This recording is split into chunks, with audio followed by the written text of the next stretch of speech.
Hello కానమోకు కథావచనం మోహనవచనం పరిజ్ఞాన హితబాండం నిత్య చదువరి శ్రోతలకు ఆహ్వానం నమస్కారం. చదవదగునెవరు రాసిన తదుపరి చదివిన వెంటనే మరువక పలువురికి వినిపింపబూనిన అది ఏ పరిజ్ఞాన హితబాండమౌపో మహిళ మోహనవచనమై విరాజిల్లు. పరిజ్ఞాన హితబాండం లక్ష్యం ప్రతివారీ సమాచార హక్కు. ఆస్ఫూర్తితోనే ఇప్పుడు తాటిపాక మధు విరచిత అంశంగా ఏది ప్రమాదం, కులమా మతమా అనేటువంటి ఈ అంశాన్ని, ముఖ్యంగా ఈ అంశం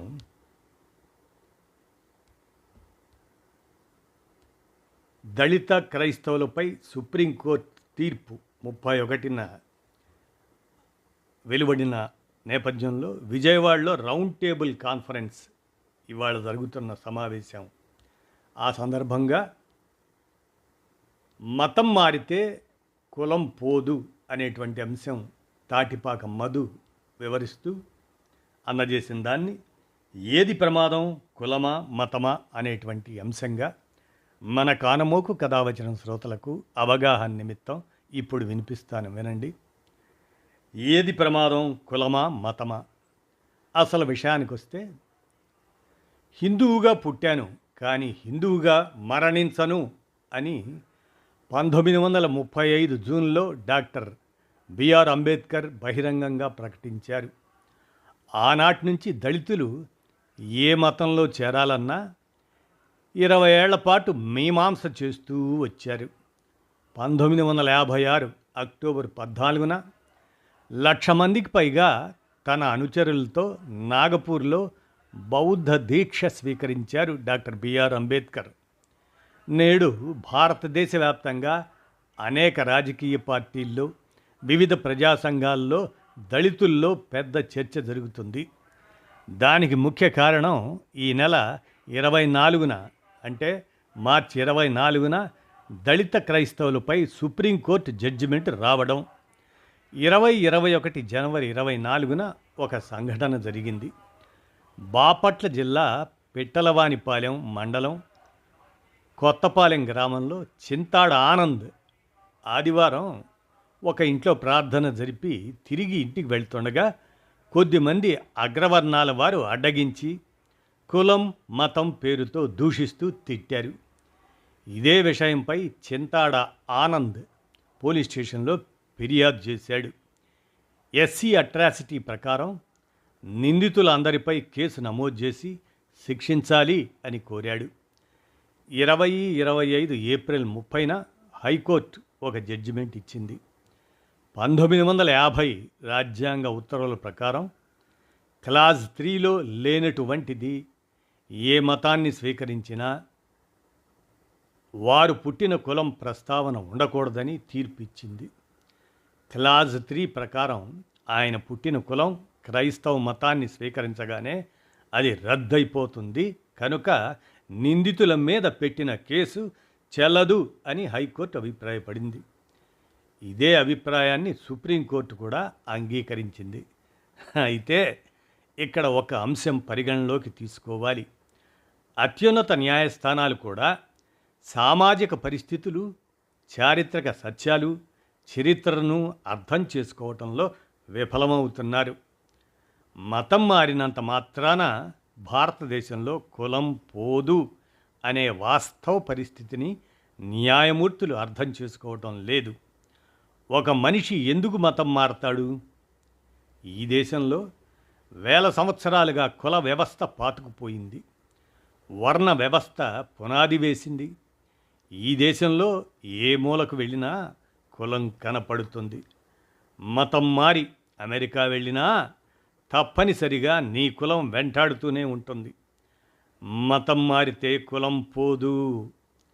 ఇప్పటికీ దేశంలో కోట్లాది మంది కుల వివక్షతకు గురవుతున్నారు.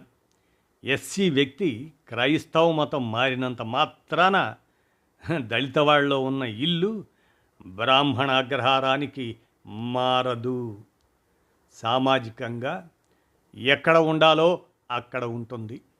మతం మారినంత మాత్రాన పెళ్లి సమయంలో వేరే అగ్రకులం వారు ఎస్సీ కుటుంబానికి పిల్లను ఇస్తారా?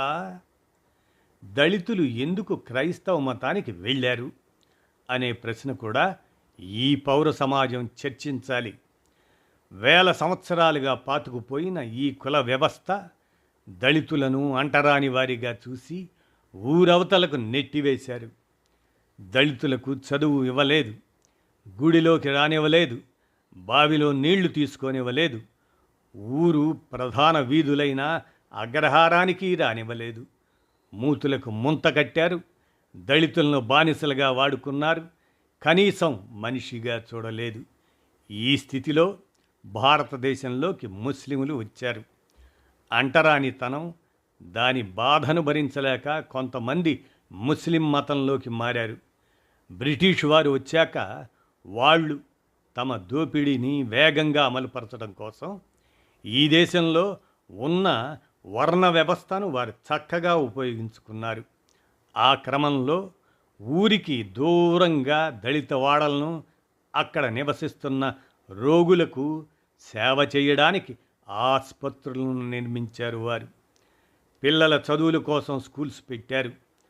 వారి చేతికి బైబిల్ ఇచ్చారు. దేవుడు కావాలంటే దళితులకు చర్చి కట్టారు. ఈ విధంగా దళితులు క్రైస్తవ మతానికి దగ్గరయ్యారు. ఇప్పటికీ ఈ దేశంలో వందలాది గ్రామాల్లో హిందూ దేవాలయాల్లో దళితులకు ప్రవేశం లేదు. కుల వివక్షత తగ్గకపోగా క్రమక్రమంగా పెరుగుతుంది.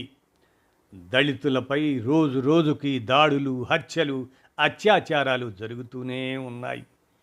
ఈ ఘటనలపై సుప్రీంకోర్టు స్పందించడం లేదు. దళిత క్రైస్తవులకు ఎస్సీ హోదా కల్పించాలని అనేక అభ్యుదయ పార్టీలు అనేక మార్లు డిమాండ్ చేశాయి. 1950 ప్రెసిడెన్షియల్ ఆర్డర్ ద్వారా కేవలం హిందూ దళితులకు మాత్రమే ఎస్సీ హోదాను పరిమితం చేశారు. ఆ తర్వాత 1956లో సిక్కులకు, 1990లో బౌద్ధులకు సవరణలు చేసి ఎస్సీ హోదా కల్పించింది. క్రైస్తవ దళితులను మాత్రం విస్మరించారు.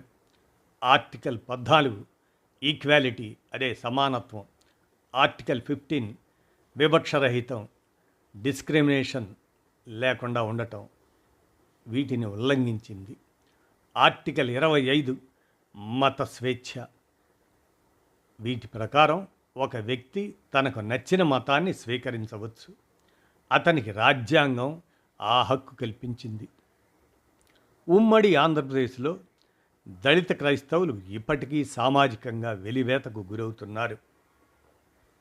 వీరికి అందుతున్న 1% రిజర్వేషన్ వారి జనాభా ప్రాతిపదికన ఏమాత్రం సరిపోదు. జస్టిస్ రంగనాథ్ మిశ్రా కమిషన్ ఆ నివేదిక ప్రకారం ఎస్సీల కంటే దళిత క్రైస్తవుల పరిస్థితి హీనంగా ఉంది. దళిత క్రైస్తవులు విద్య, ఉపాధి రంగాల్లో వెనుకబడి ఉన్నారు.